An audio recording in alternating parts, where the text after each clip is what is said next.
I'm going to be talking to veteran energy writer Shawn McCarthy, who's written a new report called Nordic Cooperation Canadian Provincialism, Clean Power Lessons from Nordic Efforts to Expand Electricity Trade and Decarbonize the Grid. And he's written it for the Canadian Climate Institute. So welcome to the interview, Shawn. Hey, Markham, that's a mouthful as a title. Well, let's get into it then. We'll explain it for viewers. Now, this is about more east-west trade, a more integrated national power grid in Canada, and some of the benefits for that. And you're drawing on lessons from the Nordic countries, from Denmark and Sweden and Finland and so on. So give us an overview of your paper, please. Right. So the idea was, I mean, we've talked, as you say, we've talked for years about having more east-west integration. I wouldn't say a national grid, given the huge spaces between Ontario and Manitoba, but certainly at least regional grids. And there's great opportunity for cooperation in Atlantic Canada, Ontario, Quebec, Ontario, Northwest Ontario, Manitoba, and the prairies, and then Alberta and BC and the territories thrown in there as well. And we have a very balkanized, provincialized system here. And so what I was asked to do was to have a look at the Nordic countries. And they've been on a journey for many years, and particularly the last 30 years, to integrate their markets and in order to take advantage of the strengths and weaknesses of the various countries' resource allocations. So, Denmark has now built up. Denmark used to rely very heavily on natural gas. It's now built up 50% of its power now comes from wind, and it backs it up with Norwegian power.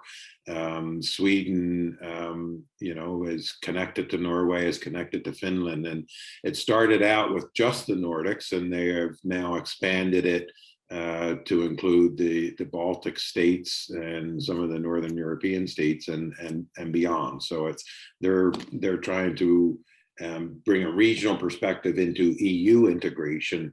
Then again, could hold some lessons for Canada in terms of, I mean, we do have a lot of integration with the American market, but it's not very efficiently run. So I guess a key point is wires alone are not enough. You can build transmission, but you need a culture of cooperation to really maximize the potential. And this draws on the unique nature of hydro dams in part, because the hydro dams can essentially act as batteries for the renewable power. And I gather that's, as you mentioned, that's why Denmark has been able to integrate so much renewable energy into its power grid.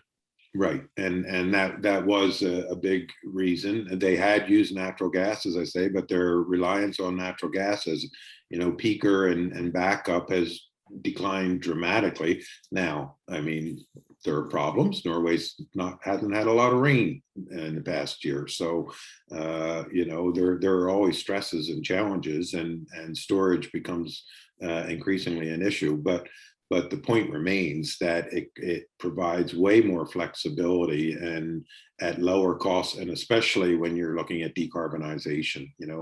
If the goal is to eliminate fossil fuels from our electricity grid, then regional cooperation is way more efficient and effective than trying to do it on our own, each province doing it on its own.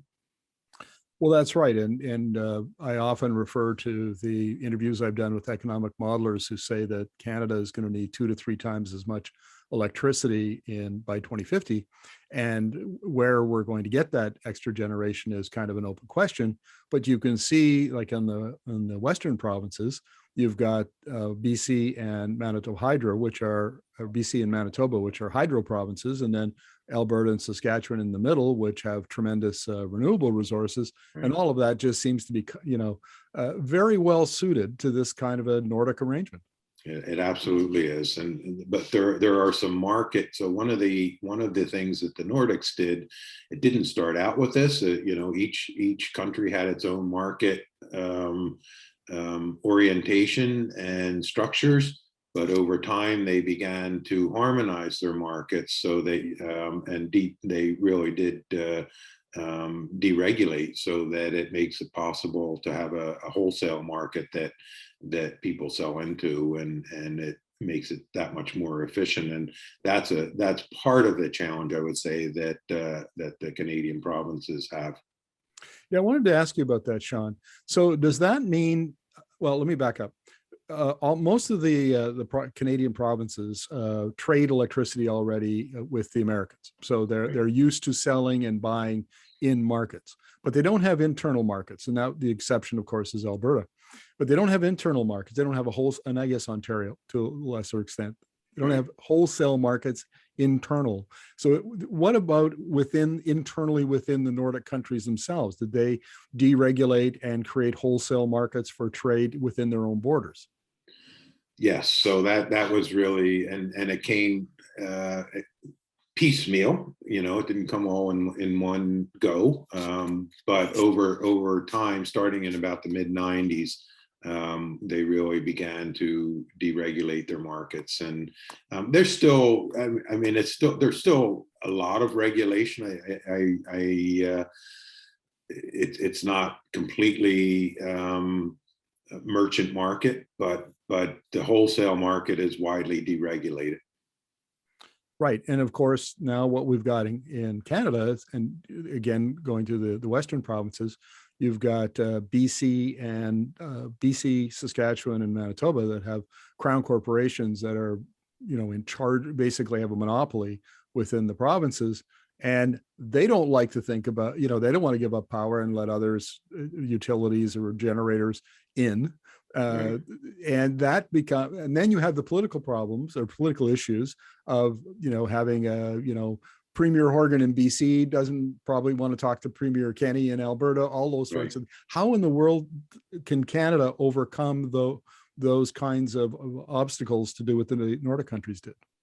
It's a challenge, and one of the things that I was told was that the Nordic countries, going into this, the biggest utilities tended to play in different markets. So it wasn't like Crown, Manitoba Hydro or BC Hydro or Hydro Quebec that so dominates the provincial market. I mean, you talk about the politics, but I would say the politics are even more fundamental and organic. I remember years ago when Hydro Quebec there was a deal struck to take over New Brunswick Power, and they were going to eliminate the debt, and they were going to reduce prices, and they were, it looked on paper like a pretty good deal for New Brunswick. It contributed to the premier being booted from office, because every small town in New Brunswick had New Brunswick Power offices and jobs. These are some of the best rural jobs in a lot of provinces. I'm sure Manitoba Hydro, it's no different. You look across the province and small towns, and the best jobs are from Manitoba. So the politics are extremely difficult, I would say, just from that perspective, let alone all the, we can't even sell beer across provincial boundaries. So how do we get there? I guess we need to start looking at the cost of not doing it. And if we're serious about decarbonization, and we're not there yet, I don't think. A lot of the provincial governments have not really grasped that nettle. But if we become serious about decarbonizing and expanding electricity grid that has to, take on some of the work of the fossil fuel sector in terms of, providing energy, then I think people are going to be trying to find the cheapest way to do it. Because it will not be easy and it will not be cheap, and that cooperation is going to afford some real benefit. Now, in the last election, the Liberal leader Justin Trudeau promised a Pan-Canadian Grid Council, and then after they were elected, Prime Minister Trudeau sent mandate letters to the various ministers, and the one to Jonathan Wilkinson, who's the Minister of Natural Resources, gave him responsibility for setting up this council. Yeah. Is this a good way to start the conversation between the provinces? I think the federal government has two roles here, and probably more. I know some would argue they have more power than they would like to admit, but certainly that convening role is an important one, and this council could start to move, and then paying for transmission, which they seem quite willing to do. In fact, they're, I think, more willing to pay for interprovincial transmission than the provinces are willing to take them up on it. But those two elements to the equation are significant. And I don't want to make too much of a council though, because capital markets. Look at capital markets. Everybody. Well, not everybody. Many people have been urging a national regulator for capital markets for years and years, and we have a quasi-national system, but the provinces guard their provincial jurisdiction very jealously, and so you can convene and you can bring the water, but you can't necessarily make them drink. Well, final question then, Shawn.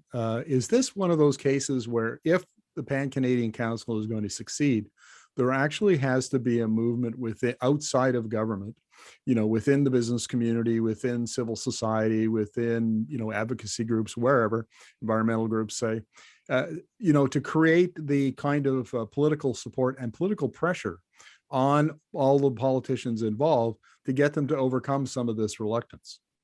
I would say yes. I think that is, the politicians follow the electorate in a lot of ways in this case, and the case has to be made, and the case isn't going to be made by sitting governments.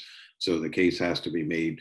That's, I assume, why the Transition Accelerator, along with the Canadian Climate Institute, wanted this study done, is to build some discussion around this. And we will see, no doubt, some very good economists doing modeling about what the costs are, and maybe even start to get chambers of commerce engaged in.